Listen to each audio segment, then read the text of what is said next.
अगं, घरातल्या बाईला स्वतःचं मोल कळालं तर घरातल्या इतरांना तिचं मोल कळेल.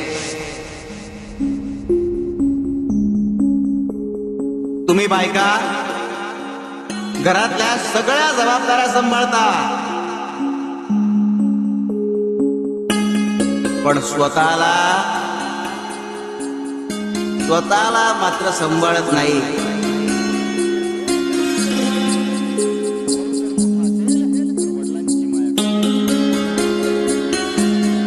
स्वतःची विचारपूसच करत नाही. अरे, आम्ही ज्या क्षणी दोघांना बनवलं त्या क्षणी दोघांची सक्षमता ही समान ठेवली.